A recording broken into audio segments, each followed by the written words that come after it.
I have a boy, very smart young man, stayed with me for a while. Came to Ife to study medicine. He finished pre-degree. They gave him, don't forget that word, they gave him a Greek extension. He did part 1, started part 2, then went back to do the pre-degree again so he could get into medicine. And by the time he did the pre-degree again, they gave him FST, food science.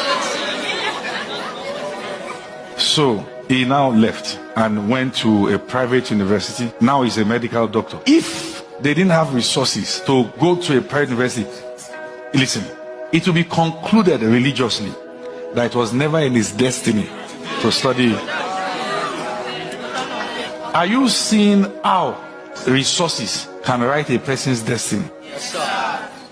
It takes resources to afford choices.